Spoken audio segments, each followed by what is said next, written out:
आपका ध्यान लगाते समय मन में केवल आप रहें और संसार का कोई विचार बाधा ना डाले। इसका कोई तरीका तो होगा?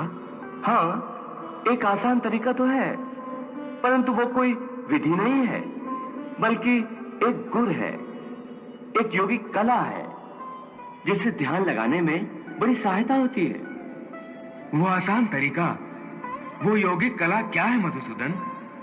सुनो अर्जुन, संसार के झमेलों से बचने के लिए मनुष्य एकांत में बैठकर मन को प्रभु के ध्यान में लगाए, क्योंकि एकांत में मनुष्य अपने भीतर झांक सकता है। परंतु ध्यान लगाने के लिए अपने अंतर में झांकने की क्या आवश्यकता है? हे अर्जुन, तुम भूल रहे हो कि परमात्मा का अंश अर्थात आत्मा मनुष्य के भीतर ही वास करती है।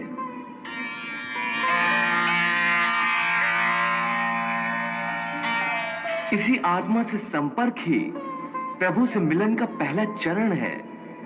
इसलिए हे अर्जुन, जो मुझसे मिलन चाहता है उसे सबसे पहले अपने अंतर में ही झांकना चाहिए। और यह तभी संभव हो सकता है जब मनुष्य का अपना शरीर उसके नियंत्रण में हो। यदि देह काबू में ना हो तो मनुष्य को ध्यान लगाने का उद्देश्य नहीं मिल पाएगा। हे योगेश्वर, ध्यान लगाने का अंतिम उद्देश्य क्या है? ध्यान योग का उद्देश्य परमात्मा से संपर्क करना होता है।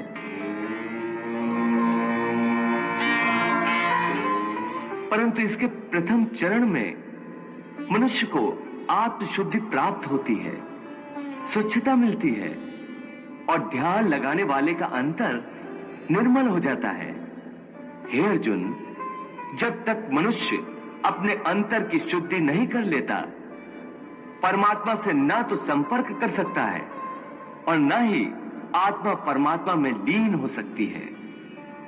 और यह भी समझ लो कि जब ध्यान लगाने का पहला उद्देश्य, क्योंकि अंतर शुद्धि है, इसलिए वो स्थान भी पवित्र होना चाहिए जहां ध्यान लगाया जाता है।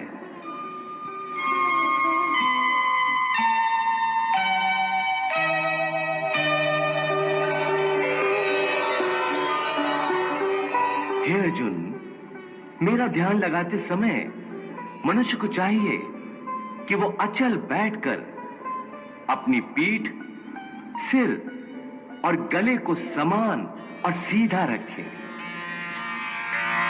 और अपनी दृष्टि को अपनी नाक के अगले भाग पर इस तरह जमाए कि दूसरी सारी दिशाएं आंखों से ओझल हो जाए।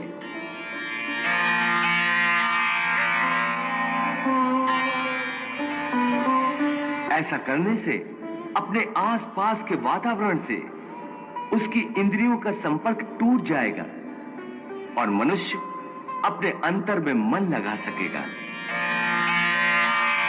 हे पार्थ, समम काय शिरोग्रीवम धार्यन् न चलन स्थिरः संप्रेक्ष्य नासिकाग्रम स्वम दिशश्चान अवलोकयन्।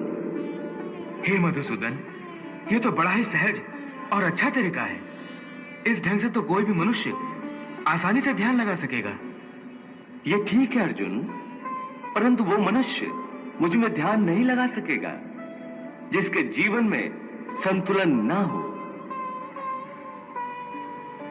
ध्यान लगाने में सफलता के लिए मनुष्य को संतुलन का पालन करने वाला होना चाहिए। मेरे भक्त को चाहिए कि वो ना इतना खाए कि यूं लगे जैसे वो केवल खाने के लिए जीता है,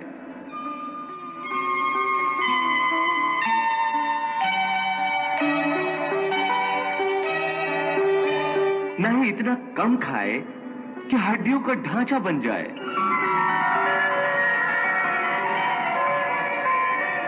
न इतना सोए कि दिन को भी रात समझे, न इतना कम सोए कि रात को भी रात न समझे। युक्त आहार विहारस्य युक्त चेष्टस्य कर्मसु युक्त स्वप्नावबोधस्य योगो भवति दुःखः। यदि सुख मिले तो खुशियों से नाचने न लगे, और यदि दुख मिले तो रो रो कर अपने आप को हलकान न करे। दुख सुख की हवा के झोंकों से न भड़कने बुझने वाला मनुष्य उस दीपक की ज्योति की भांति होता है, जो तेज हवा में भी सीधी और अडोल रहती है।